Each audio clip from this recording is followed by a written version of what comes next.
corporatocracy. The corporatocracy is this group of individuals who run our biggest corporations, and they really act as the emperor of this empire. They control our media, either through direct ownership or advertising. They control most of our politicians because they finance their campaigns, either through their corporations or through personal contributions that come out of the corporations. They're not elected. They don't serve a limited term. They don't report to anybody. And at the very top of the corporatocracy, you really can't tell whether a person's working for a private corporation or the government because they're always moving back and forth. So, you've got a guy who one moment is the president of a big construction company like Halliburton, and the next moment he's vice president of the United States, or the president who is in the oil business. And this is true whether you've got Democrats or Republicans in the office. You have to moving back and forth through the revolving door. And in a way, our government is invisible a lot of the time, and its policies are carried out by our corporations on one level or another. And then again, the policies of the government are basically forged by the corporatocracy and then presented to the government. They become government policies. So it's an incredibly cozy relationship. This isn't a conspiracy theory type of thing. These people don't have to get together and plot to do things. They all basically work under one primary assumption, and that is that they must maximize profits regardless of the social and environmental costs.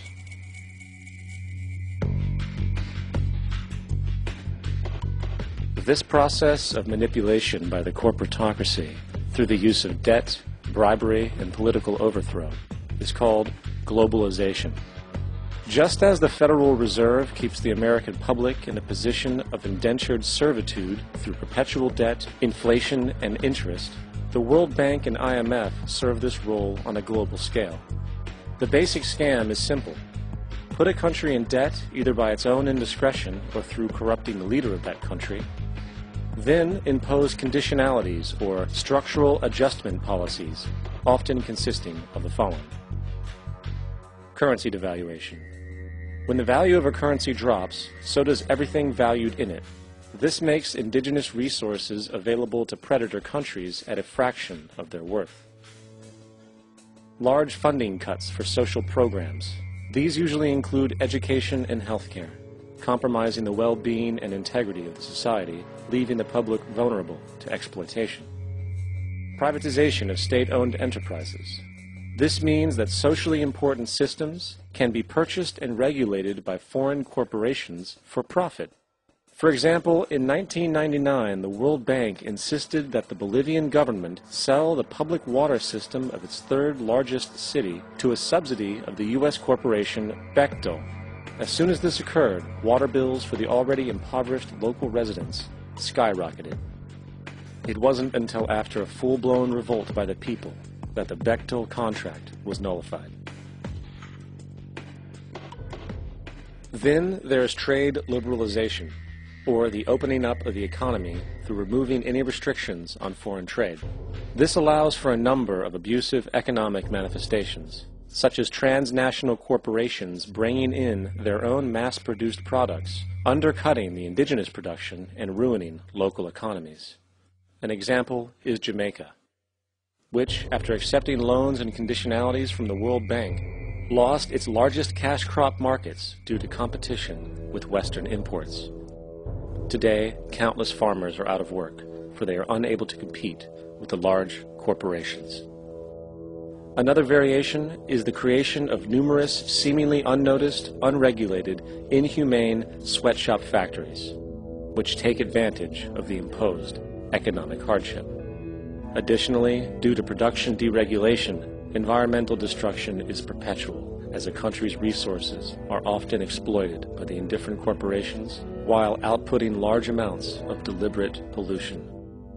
The largest environmental lawsuit in the history of the world today is being brought on behalf of 30,000 Ecuadorian Amazonian people against Texaco, which is now owned by Chevron. So today it's against Chevron, but for activities conducted by Texaco.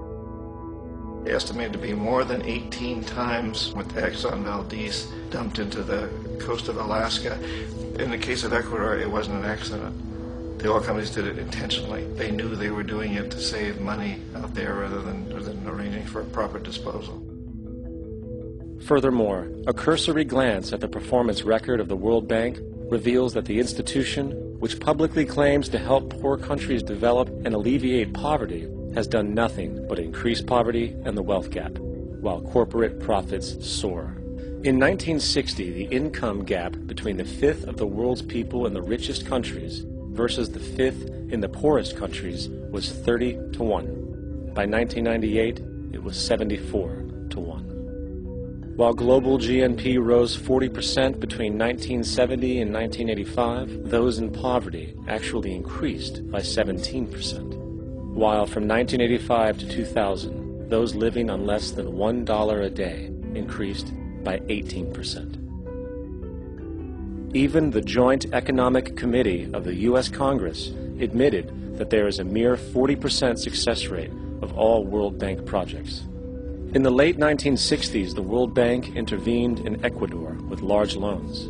During the next 30 years, poverty grew from 50% to 70%. Under or unemployment grew from 15 to 70%.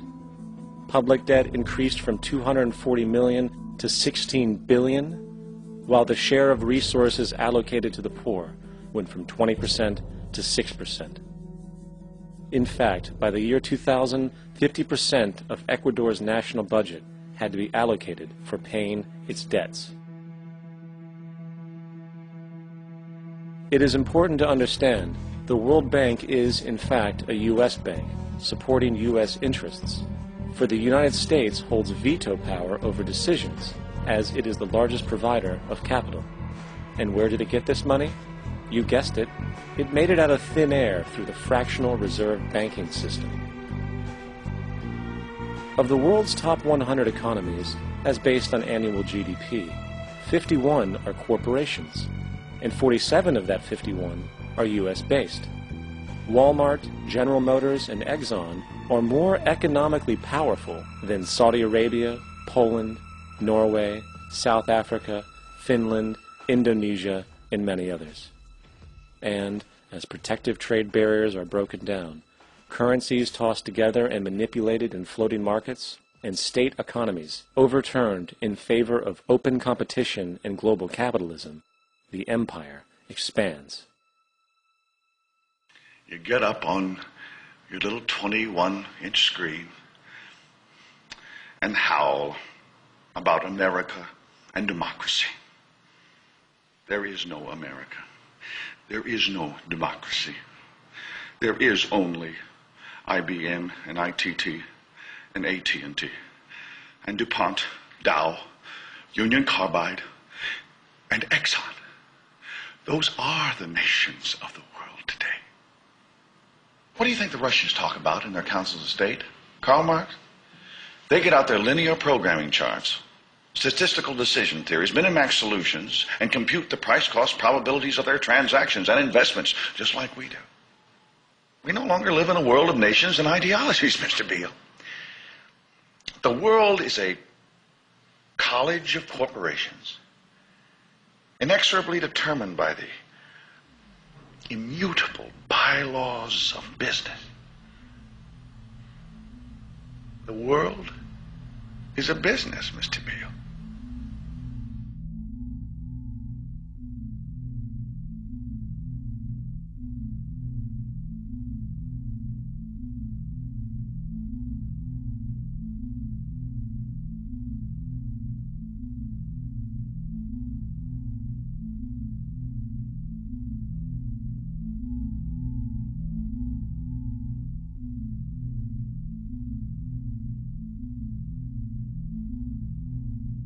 The world is being taken over by a handful of business powers who dominate the natural resources we need to live while controlling the money we need to obtain these resources. The end result will be world monopoly, based not on human life, but financial and corporate power. And as the inequality grows, naturally more and more people are becoming desperate.